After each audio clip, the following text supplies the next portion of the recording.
Assalamualaikum warahmatullahi wabarakatuh. Perkenalkan, nama saya Pipin dengan NIM 22252101003 dari kelas 4A.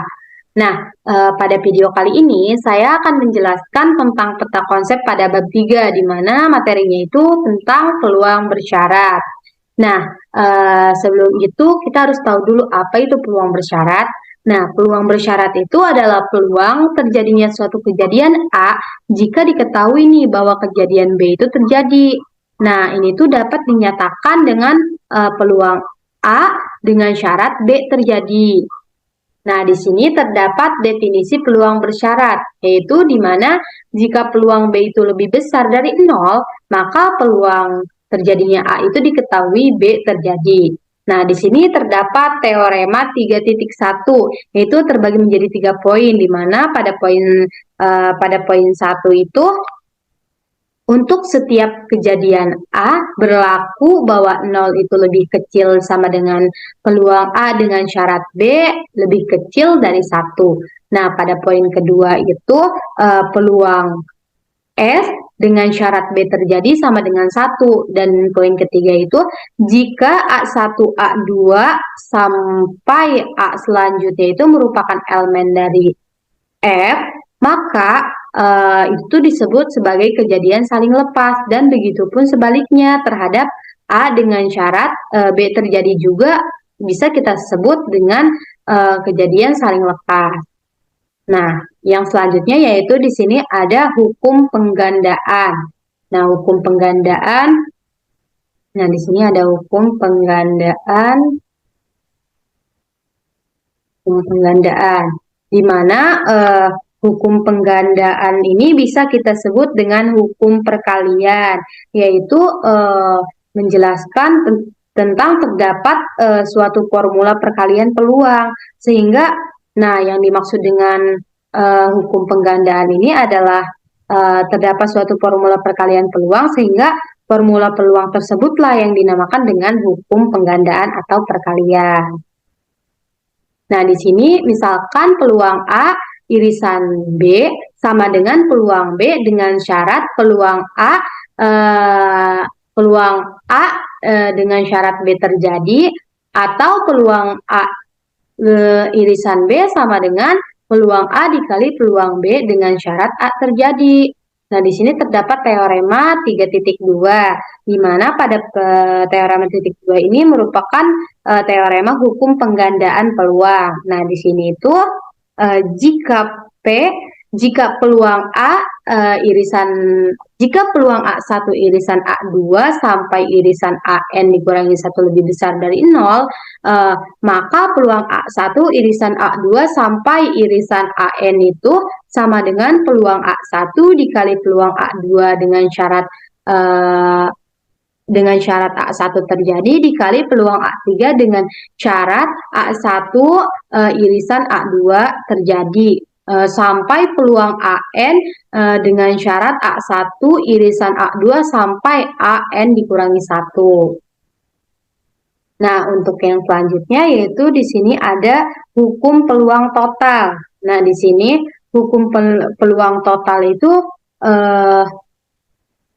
hanya dapat menentukan misalkan nih peluang A dengan syarat B dan peluang A dengan syarat B komplement. Jadi yang dapat ditentukan itu hanya peluang A dengan syarat B terjadi dan peluang A dengan syarat B komplement itu terjadi. Nah, di sini itu ada teorema 3.3 yang terbagi menjadi 2 poin, di mana pada poin A ini misalkan nih B itu adalah suatu kejadian dengan peluang B itu lebih besar dari 0 dan peluang B komplement juga lebih besar dari 0, maka untuk sembarang kejadian A itu berlaku bahwa peluang A sama dengan peluang A dengan syarat B terjadi dikali peluang B ditambah peluang A dengan syarat B komplement terjadi dikali peluang B komplement. Nah, adapun pada teorema poin keduanya yaitu yang B, di mana secara umum jika B1, B2 sampai Bn itu merupakan partisi lepas dari sampel dengan peluang BI itu lebih besar dari 0, maka untuk semua I yang sama dengan 1, 2, sampai N itu untuk sembarang kejadian A, sehingga berlaku bahwa peluang A sigma N dengan I sama dengan 1, peluang A dengan syarat BI terjadi dikali peluang BI. Nah, yang selanjutnya itu ada kebebasan. Nah, di sini kebebasan tuh misalkan nih A dan B adalah peluang A yang lebih besar dari 0 dan peluang B juga lebih besar dari 0.